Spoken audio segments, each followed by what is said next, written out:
All right, cool. Anyway, sorry about that, everyone. We're back. Hunter, since apparently nobody could hear you, I did my announcements. I'll let you go ahead and say who you are again, real quick, before we get started.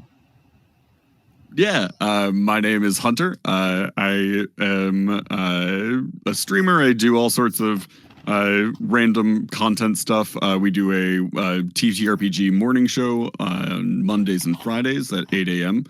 Eastern time. So you can find us here on Twitch for that.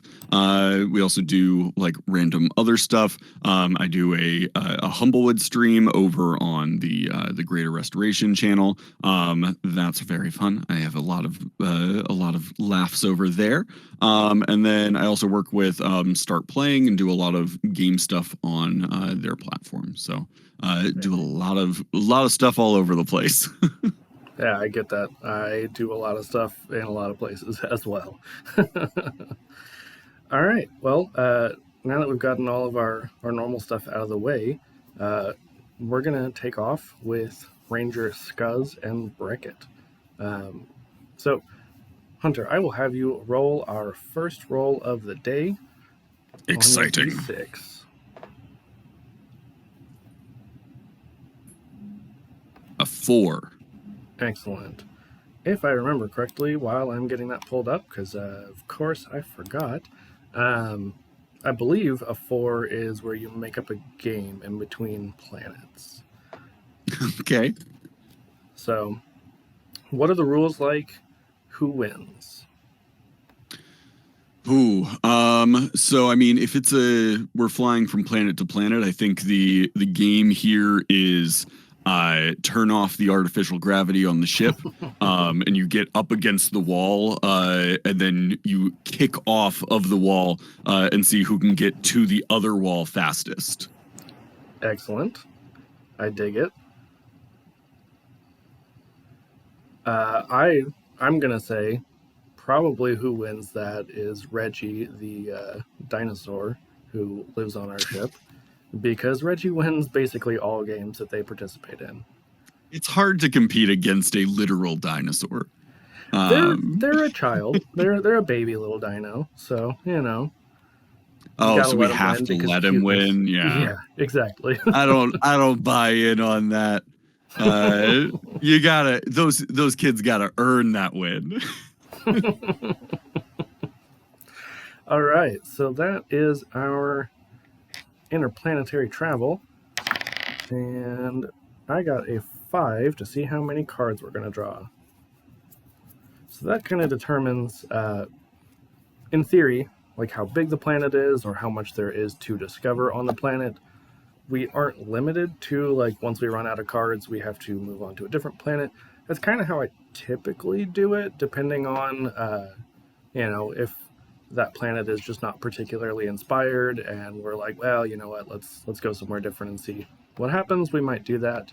But sometimes we're just having such a good time on said planet that we want to keep exploring, or find out if we're gonna get murdered or not. So if you want to do the honors, we'll roll for our first discovery card. Yeah, sure thing. 5. 5. All right. So this is like the 27th Night Crew game, apparently, because a 5 means you spot this as you are resting. It's a classic Together Among the Stars move, is taking a nap when we find science. So first discovery is the 7 of Hearts. I can tell you, because I'm finally, after months of doing this, starting to remember what the heck all these things are. Hearts are ruins. Does give us the examples of mysterious obelisks, vine-covered temples, abandoned dwellings for people bigger than you, a wrecked spaceship, etc. Obviously, we don't have to stick to those. 7, though, is near a volcano. So, Hunter, tell us what kind of mysterious ruin we find near a volcano. I think it's we come across this massive building constructed of obsidian and sort of like carved out of these old lava flows. And it seems to be a temple to a ancient, like, fiery god. Nice. I can dig it. We do like a temple in space. Space temples for the win. And Breckett's like, oh, Scuzz, I don't know. Have you been doing this for very long? Did they send me another rookie? I mean, it depends on what you classify a rookie as, right? I mean, I've done a lot of different missions. First one in space, though. That's a completely different category. I was a park ranger before this, so I've been a ranger for a long time. But I mean, this is basically the same thing. It's just a different park, right? I mean, what is the galaxy but just a really big park? Oh, what did I do to deserve this? I've put in so much time. I'm too old for this shit. Breckett says at, the ripe old age of 30. Man, you don't look a day over 47. Space ages you. It really does. All right, so I'm going to roll my further examination, which I got a 5 for. So on a 5 or 6, we record how the feature changes in some way. So I'm going to say, also, I don't think that Scuzz went to the fake Ranger school because we made sure they closed that down until they open another one. But, Park Ranger, maybe you didn't have the full Space Ranger school. Maybe they were like, what, it's the same Took thing. the online course. Yeah, the correspondence course while you're on ship on your way to your first job. Yeah. You finished like 5 minutes before we landed. So how this feature changes in some way, I'm going to say the statue periodically will like shoot flames out of whatever kind of nostrils it has. And because, cool. It probably isn't a human statue, it's some kind of like alien being. I'm going to say it has like 8 nostrils in various places around its head.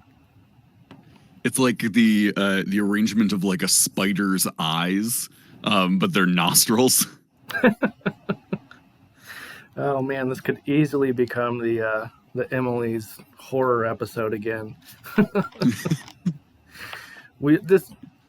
I think nobody was expecting it to go that way except for maybe Emily, because everyone like is told this is a really chill game because it is.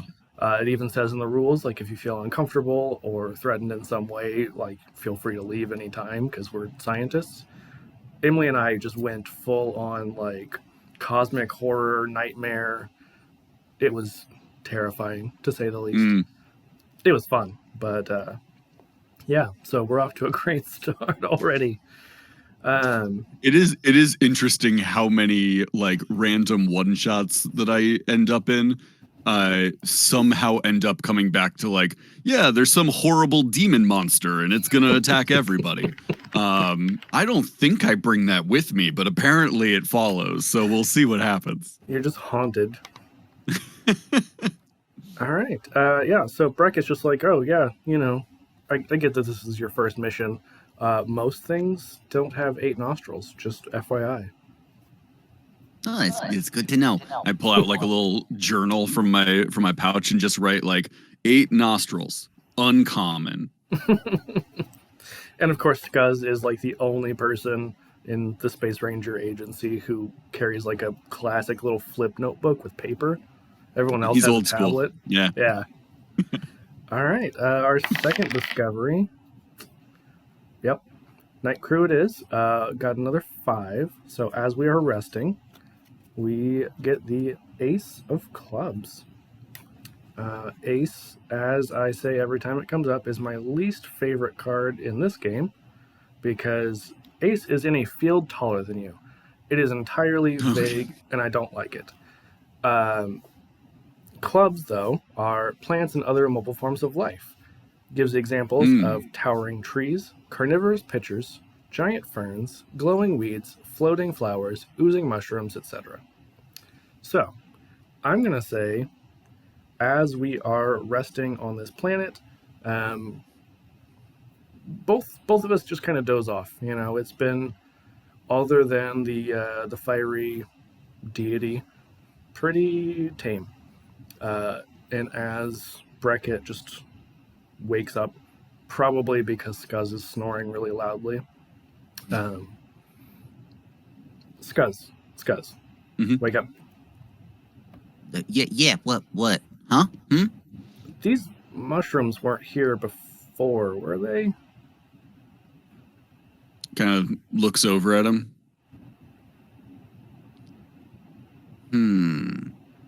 I can't be entirely certain. Let me consult my notes. And he like pulls out, flips through pages. He's like, I don't have anything about mushrooms, so I mean, it's possible I missed them, but I don't remember any mushrooms there. I think, and as Breckett's just kind of like looking around in all directions, as we are currently surrounded by enormous mushrooms, I think you would have noticed. That does seem likely. And as you say that, just like ooze from one of these mushrooms drips down onto your shoulder. I just stick a finger into it and like start moving it towards my mouth. Breckett's just like watching with his tablet out. I mean, if you don't stop me, it's going in my mouth. I taste it. Okay. What's it taste like? It tastes weirdly. It tastes like. Do you ever have one of those cans of like slime that you buy at like a Dollar Tree or something like that? It tastes like how those smell. I thought you were going to say it anybody like who those. relates. No, it doesn't taste like those. It tastes like how they smell. Anybody who has smelled those can relate to this, like can understand this immediately. But there is a very distinct smell off of like bad slime. Yeah, that's how I'm it so smells. here for it. Or that's how it tastes. Oh, I love the chat. Like, no, Scuzz. Why didn't you stop me earlier? Breckett just has the little drone that Thad had last time. That's not a camera, but he now uses that for science, aka to record all the rookies and the dumb things that they do for future reference. He's going to make a supercut of all these videos of like a rookie eating something that they really shouldn't eat, or falling down a hole, things like that. It's like America's Funniest Home Videos, but in space. Yeah. But these mushrooms, I think they're not actually as exciting as most of the mushrooms that Breckett's found. These are not bioluminescent. They're just kind of like a generic, like dull, dark green. So if you would like, you are more than welcome, though, to roll your further examination. Yeah, let's do it. That's a 2. 2. I believe that is, yep, you draw the feature, which we've already discussed beforehand. You do not plan to draw, so I'm sorry, Artemis. Blame Hunter. So, you want me to re-roll or no, we'll just move on from it. Just means it's more work for Artemis, but that's okay. We'll make it through. So, moving on. I rolled for that discovery, so I'll have you roll again to get your discovery. A 6. 6. Cool. Once again, resting. And this time we get the King of Diamonds. Diamonds are living beings. So, it gives examples of people like or unlike you. Fish, dinosaurs, wolves, birds, giant insects, etc. I already know chat's going to mention amoebas because Breckett absolutely hates amoebas because they've tried to kill him more than once. And king means that this living being is floating in the air. So what kind of floating being do we come across? I think originally looks like just sort of embers or ash floating through the air, but as we are watching it, they're sort of swirling around themselves, and then coalescing into the form of almost like a pixie or a fairy, but seems to be not entirely corporeal and is made of this like ash and ember floating in the wind, almost like the ghost of a fairy. Okay. Scuzz, I don't know if you keep up with the Ranger News Network, but you might have heard the discovery of the pollen people. Does the Ranger News Network come in paper form? Because Scuzz only reads paper newspapers. He if it's on the internet or comes on that fancy little beeping box, he doesn't read that. No, I don't think the Ranger News Network has ever been in paper form, because it's really unfortunate. It's really an underutilized medium is print journalism. Yeah, it's like 99.9% dead by this time. Breckett's just like, look, Scuzz, you gotta get on the internet. Nothing is in paper these days. Nothing. If it was important, they'd print it on a paper. If it's on the box, that's so easy. Like, what about the hackers? They're just going to change all the information. How can you trust any of it? Oh, man. Yeah, you're... Yep. I don't know if I've mentioned it. Scuzz is like 70 years old. Oh, my God. That is fantastic. Perfect. I'm sorry. I cut you off. You were saying there was something in the Ranger News Network that I haven't seen. Yeah. So we recently I made first contact with a sentient life form, and I think these might be like cousins to those. That's the only logical thing here. So I got a 6 on my further discovery, and I'm going to say that they seem to communicate, these ash spectral beings communicate sort of similarly to the pollen people, in that they do make sounds, but it seems like it's nonsense, especially since at least Breckett, I'm assuming Scuzz would not use a babblefish just because, biohackers Don't trust or it. something. Yeah, biohackers. But it doesn't translate anything, but they do communicate basically like through dance and motion. Not that Breckett knows how to communicate in that way at all. He has no rhythm, and he doesn't understand what they're saying, but he knows that they're communicating, sort of. So, yeah, that science right there. Science in action, Scuzz. You just learned something.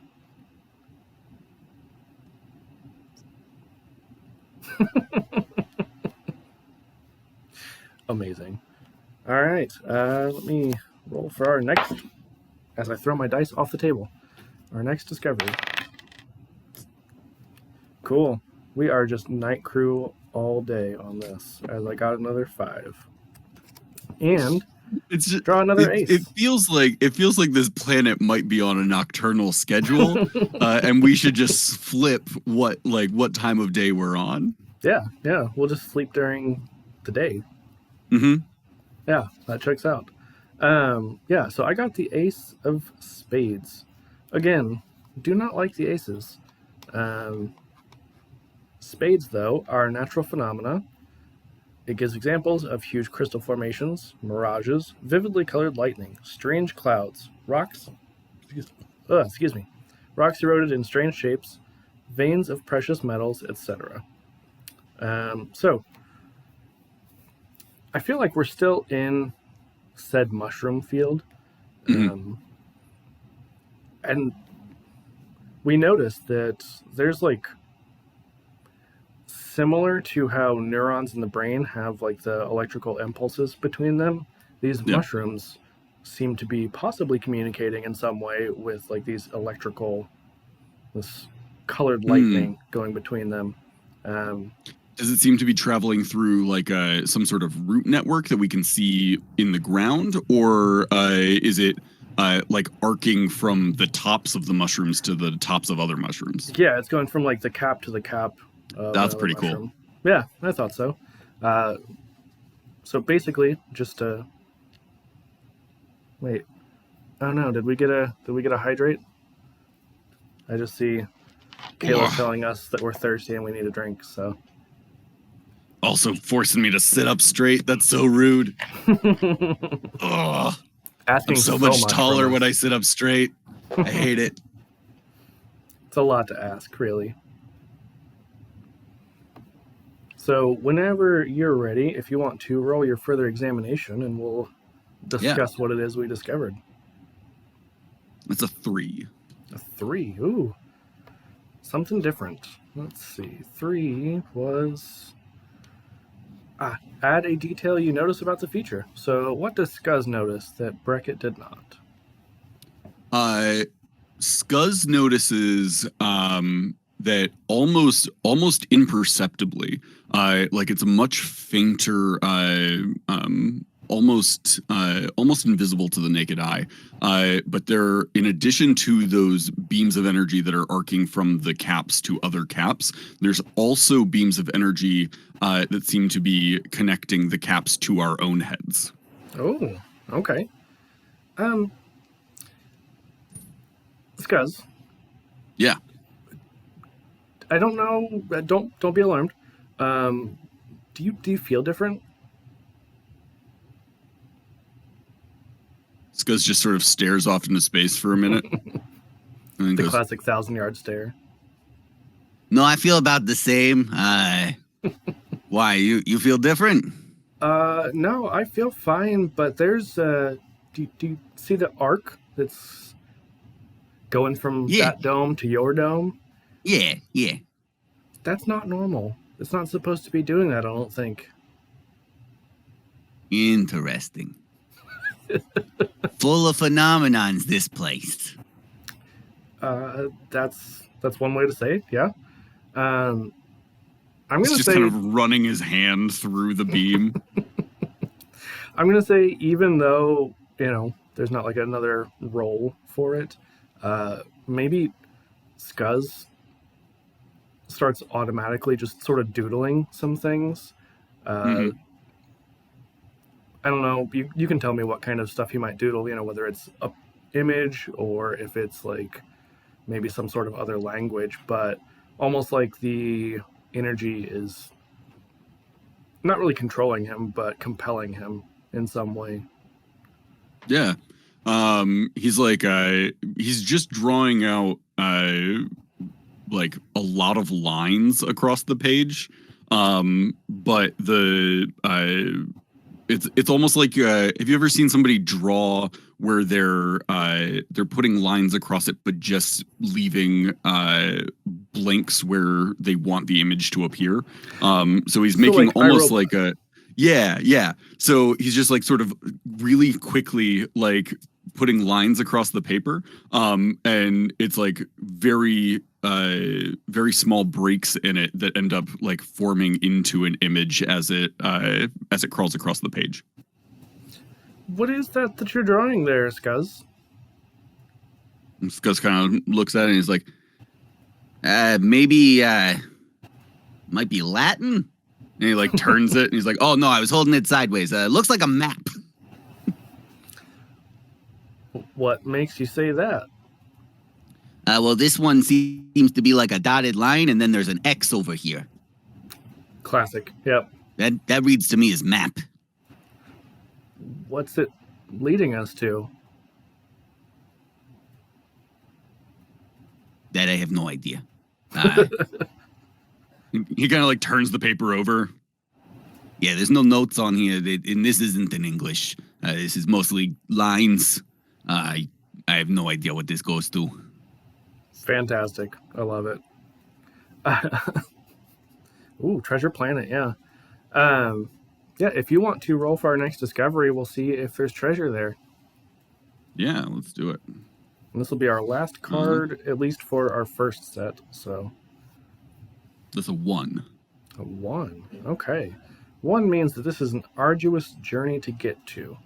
And we've got the 8 of clubs. So let's see.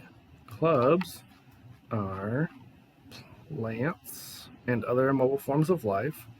And 8 is on a glacier. So yeah, that's a bit of an arduous journey going from from the volcano volcano and mushroom field to now we're on top of a glacier. to a glacier. Oh man. Especially Scuzz being older, like yeah. I think it was more arduous for Scuzz than anything. Scuzz the entire time that you're making this trip complains about how he should have taken his friends up on that Pilates class. That like he really needs to limber up. You know, Scuzz, also I see that you don't have spikes on your boots. Those come standard. Like all Rangers get those. Also, are you wearing Crocs? Listen, I have fallen arches, okay? And anything that is one of these, like, industrial boots, they've got too much support there. It gives me pain in the arches. It radiates up through the bones into my back, my shoulders. I end up holding so much tension up there. And you don't want to deal with that. The Crocs, easy. Look, I've flipped them into sport mode, so you don't have to worry about the like slipping off or anything like that. These babies, these'll do anything you need them to do. And then immediately he just face plants on the ice. Slips. Yeah, I'm glad you got him in sport mode there, bud. But look, the shoes stay on. So what kind of plant or other immobile form of life do we find on said glacier as you're laying down on the ground looking up?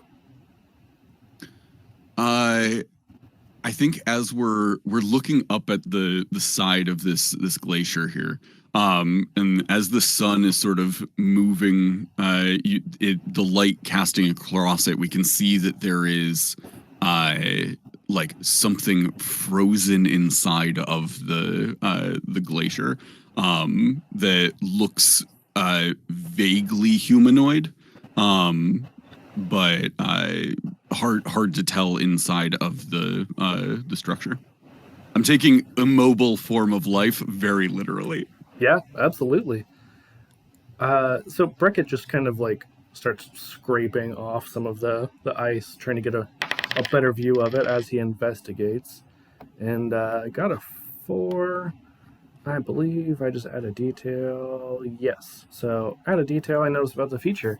As Breckett's trying to like clear off this ice and get a better view, he's like, "Where are you from, Scuzz? Are you from Earth or are you from one of the colonies?" I'm from Earth. I'm from Jersey. Yes. Jersey. That explains so much. Just Jersey. There in this timeline, there's only one. It's just Jersey. It has absorbed all the states that used to be around it. It's its own country now. The country of Jersey. You know, that 100% checks out. The Jersey Shore is now just the entire East Coast. Well, yeah, it was a real shame when the Jersey Shore just kind of dried up, but it did allow for us to really expand our military operations and take over the surrounding area. Oh, I love it. I love it so much. Well, so, you know, you've probably heard the stories of Earth squirrels. I know they've been extinct for a while now, but so long. Yeah. Kind of looks like one of those. He kind of looks it up and down. He's like, Yeah. I don't remember squirrels being. Did they normally get encased in ice? I don't remember that from the lore. he's like flipping through his notes. You know, I feel Is like that how they all went extinct on Earth? Yeah, I feel like I heard about some sort of like age of ice. He was chasing us. He was chasing an acorn. Yeah, like you do. Oh man. It's So- just the form in the ice is frozen, like clearly running, reaching for something, and there's just an acorn like 2 feet in front of him that is also frozen. Yeah, but it's like, I don't know, bright blue acorn, because, Yeah. space. It's a space acorn, yeah. A spacorn, if you will. Exactly.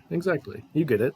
So that was our last card for this planet. Scuzz, would you like to continue on here, or would you like to move on to another planet? I think that Scuzz is ready to leave this planet, but he would like to harvest this squirrel from the ice. He wants to, like, he's very insistent that this squirrel needs to be saved, as like this is an extinct species that we've found. So like this, like we need to pull this out and examine it. But that can be done on the ship as we go somewhere else. Oh, absolutely. Yeah, we've just got like in the fridge this hunk of ice. Somebody else on the ship is complaining that all of their ice cream is melting on the kitchen counter because the freezer needed space for a frozen squirrel. Look, Rory, you would understand. You adopt all the animals. It's fine. Your ice cream sacrificed for the greater good. So we'll draw some more cards. We get one card for this next planet. Yeah, Artemis, I'm going to continue to call you out because Rory adopts all the things. And also Rory's the name that I remember best out of all the Rangers who've been on. So, yeah, our next planet, we've got one card to start with at least. So, Scuzz, if you would do me the honors, we'll roll for Tiny Planet. Oh, boy. And actually, in between, I forgot. Let me roll for our space travel, our interplanetary stuff. Let's see, I got a 6. So 6 or 5 and 6, you share a meal together. What's the worst part? What's the best part? So I'm going to say that while we're eating these, space rations, the best part is that we just have, this hunk of ice setting on the table as it's just melting. We're watching as it's like seemingly starting to maybe come back to life. The worst part is whenever it does finally thaw, it eats all of our food. Well, that's a hungry squirrel. Yeah, Well, in retrospect, it was a bad idea to have an acorn-centric meal as we were thawing out the squirrel. We could not have predicted that we would find this. So really, you live and learn, right? Yeah, that's very fair. Is there room in the academy for a prehistoric frozen squirrel? Because I feel like he'd be an excellent ranger. Now that he's well fed, of course. Right. I don't remember who's coming on next week, but whoever it is, hopefully they want to play a sentient squirrel because that would be amazing. Artemis, can you please make that happen? Artemis, you'll make my day if somebody plays a prehistoric frozen squirrel who has come back as a ranger. That'd be great. Peer pressure in all the best ways. All right, so yeah, now that we've gotten that out of the way, if you would like to roll for our single card. 6. Once again, sleeping, resting. Of course. And I think what it is Scuzz is very old and he takes a lot of naps, and that causes it to almost always be during his rest that we find things. Yeah, that checks out. And even better, so we got the 3 of diamonds. Artemis, you might be right, but honestly, I cannot keep track of who's coming on because I don't need to. So the 3 of diamonds. I can't keep track because that's your job. You said it, not me. Oh, man. Love you, Artemis. So 3 is by a gentle river, which explains why Scuzz was sleeping. And diamonds, of course, are living beings. So, Ooh. what kind of living being awakens Scuzz by the river? Oh man.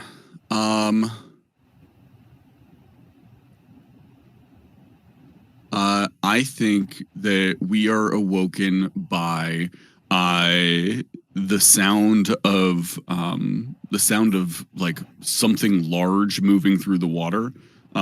Sort of sit up, look downstream, and there's a creature that at first kind of resembles a bear. But as it turns towards us, it has the face of like a slightly more lizard-like creature. So it's like this lizard bear hybrid. Okay. Scuzz, maybe we should leave. You don't want to do the science stuff? Isn't that the whole reason we're here? Science doesn't exist whenever things are trying to eat you. And it looks pretty hungry. Good note. Jeremy takes his notebook out. Science doesn't exist if things are trying to eat you. It's good that we've disproved all of science. I feel like that is a successful mission. Oh man, that's terrifying to hear.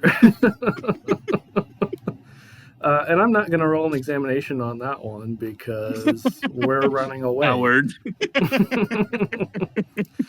All right. Investigate the lizard bear.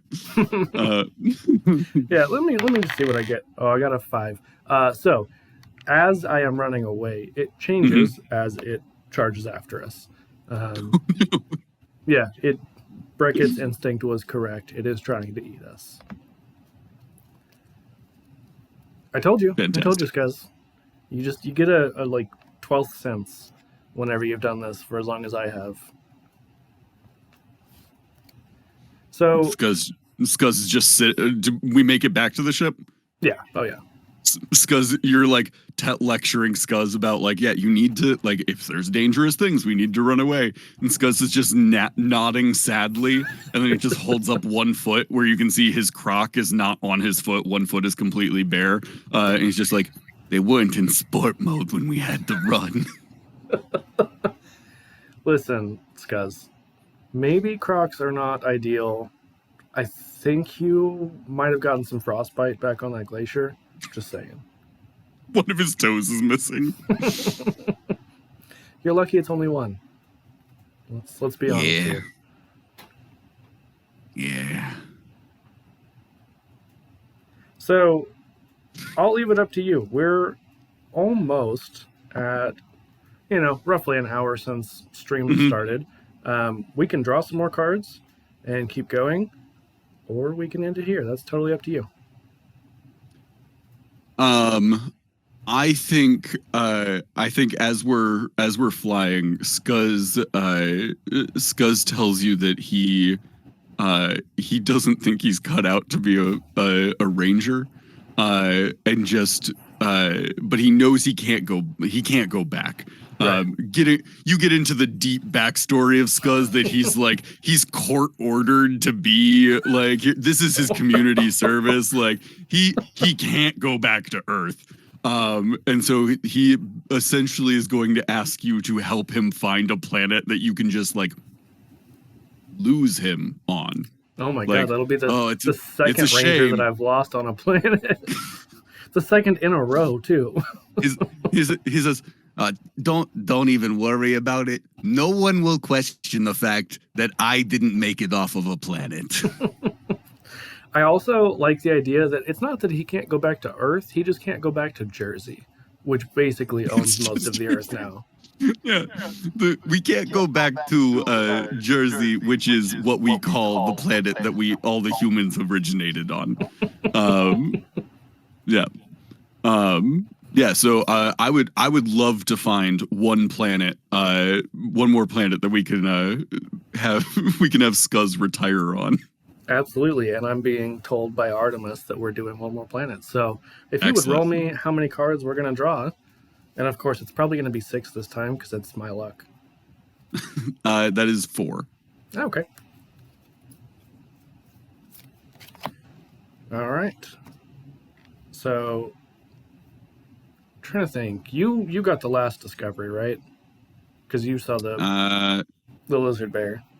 Yeah. Okay. So this one got a 1. Right, Artemis. Totally not telling us to do anything. Do one more planet. So 1 means this is an arduous journey to get to. Is it arduous for both of us? Remains to be seen. So got the 9 of spades. 9 is, I believe, the desert. No, deep underground. Oh yeah. And spades are natural phenomena. So I'm going to say as we land on this planet, and kind of a common theme that seems to force Breckett underground is this planet is very stormy. I'm going to say that when we land, there quickly is like this big dust storm that forces us underground into this cavern system, and we make our way. It's not really big. There's a lot of. It's definitely arduous for Scuzz because it's hard on his knees and his sciatica to be bent over for that long. Breckett, at the ripe old age of 30, is feeling it a little bit, but not that much, And as we journey through, we find there's just like these strange shapes in the walls. Can't quite tell what they are, but it almost seems like maybe some sort of markings from a creature that's definitely not human. You can only assume. We also find a lot of fossils, mostly like fossilized, like shells, crustaceans, sea life. So you're more than welcome if you would like to further examine and see what you might add to that. Yeah. 6. 6. Okay. How does this change in some way, this feature? Have you ever seen the movie Journey to the Center of the Earth? It's been a while. So as we're going through and we're like crawling through these tunnels and stuff, they slowly start opening up, and then we enter into this like almost like this lush jungle that is underground in this sort of secondary ecosystem that is grown up in this environment. So what I'm hearing is it's every single cave in Skyrim. Only the good ones. True. You got me there. Okay. Yeah, that is an interesting change for sure. All right. So let's see. If you want to roll for our next discovery, we'll see whether we stay underground or move on out. That is a 3. 3. Okay. So we have not gotten a 3 this whole time. So we come upon this discovery suddenly. And it is the 10 of spades. So let's see. Spades are still natural phenomena. Jeez, blanked on the word. 10 is on a cliff face, so it could very well be underground still. Yeah.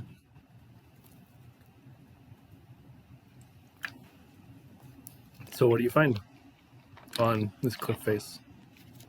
You said it's natural, right? Yeah, natural phenomena.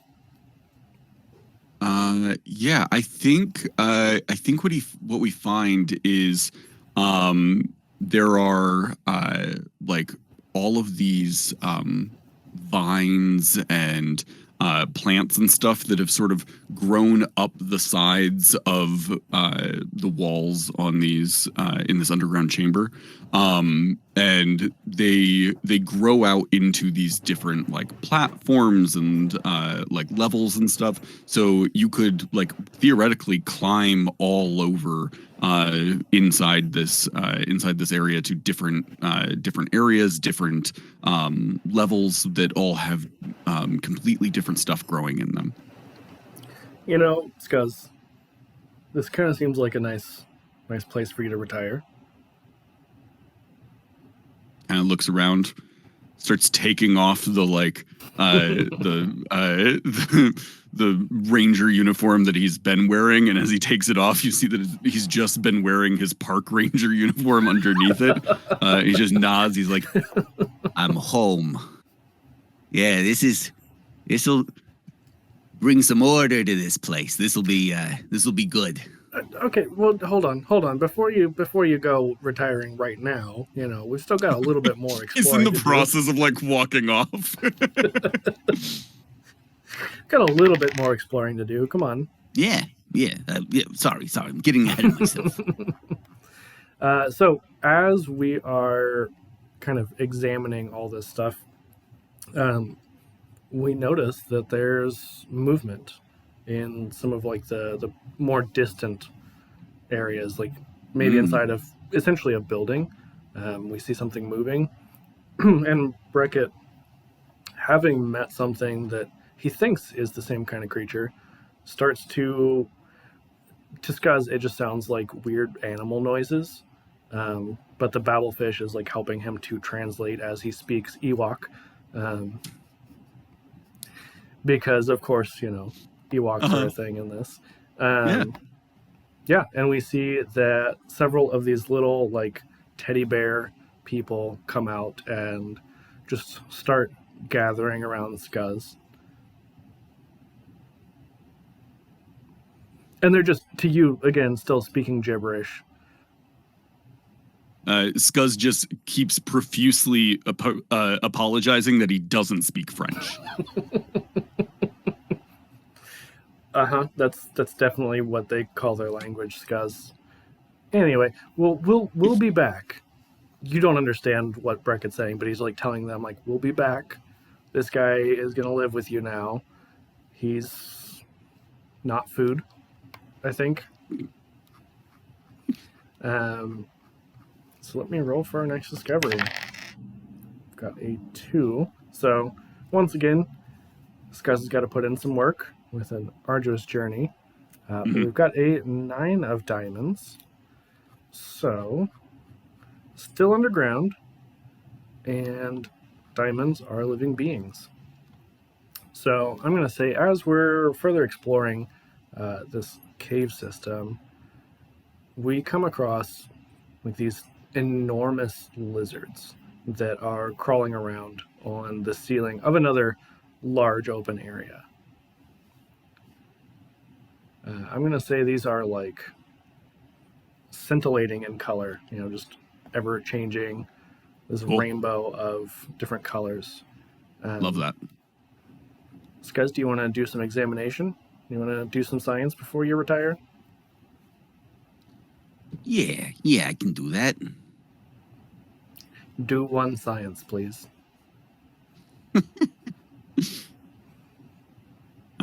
That is what is that one? There's nothing on that side. You got a 0 on a D6. It's a 1. Okay. Yeah, so sorry, Artemis. 1 means you draw the feature.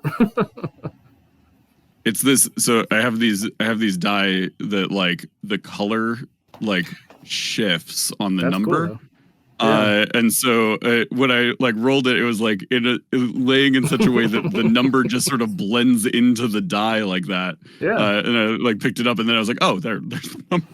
Nah, you so rolled confused a 0. for a second. You rolled a 0 on the D6. Yeah. That's fine. Oh, it makes sense. Only I could roll a 0 on a D6. Only Scuzz. Only Scuzz. Oh, man. Fantastic. All right. So we've got 1 last card. Would you do me the honors, Scuzz? Absolutely. That is a 1 again. Cool. We're making him work for it with another arduous journey. We're traveling deep into the bowels of this this ecosystem here. Absolutely. So this time we've got the 8 of diamonds. So once again, we've got some living beings. And of course, this is why it's an arduous journey. There is an underground glacier. Another one? That's where we find this. More glaciers. Scuzz does have the spikes on his Crocs now, but yeah, he has like the like chains that you put over tires that he's just wrapped around the bottoms of his Crocs. Amazing. It's still an arduous journey though, for some reason, just having a hard time with it. So yeah, what kind of living creature does Scuzz find? I think Scuzz finds there is a small like village here built up on the base of the base of the glacier that has like a variety of little similar to the Ewoks, but like these ones are a little bit smaller and more like chinchillas, but still have the like little hoods and stuff. But they're like just hopping around. They've built up like little huts and little like ladders that crawl all over the glacier. And it's like a little village. Excellent. Yeah, I feel like probably Space Scrat tagged along, because that's what you do with pets. You take them on adventures with you into dangerous places for science. I feel like he just kind of goes and he starts playing with these little chinchilla people. And yeah, I think that's a good place for Scuzz to call it quits between chinchilla Ewoks and regular Ewoks. And giant lizards. And big lizards in the middle. Yeah. Yeah. Fantastic. Well, that was a trip. Started off a little shaky there with some borderline horror and ended on adorableness, as you do. So yeah. Those are the parts of the hero's journey, right? Is scary lava men, and then mushrooms, rats, lizard bears, and retirement. Yeah, that checks out. Really, Breckett should have retired a long time ago if that's the entire hero's journey. So, I don't know if you saw a chat, but Artemis said, do you have anyone to raid? Ooh, let's see here. Dun dun dun. Let's see. Any of my people doing stuff. Looks like the GR crew, the Greater Restorations channel, is going right now. I don't know what they're doing right now, but Artemis, I can drop you the link to their channel. Yeah, that's where I play. It looks like Dimples and Dice is running something over there right now. Nice. So yeah, that's where I play my my Humblewood game on Tuesdays. So yeah, if you want to throw it their way. Sounds good to me. Well, Hunter, thank you so much for coming on. It was a blast having Scuzz. My pleasure. And helping him to retire.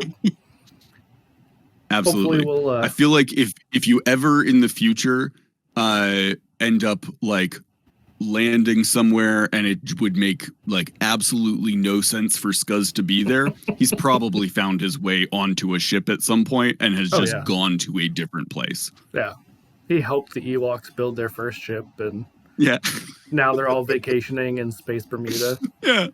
Yeah. 100%. Scuzz is going to help all of these chinchilla Ewoks build a spaceship, and then we're going to go find a beach resort on some other planet.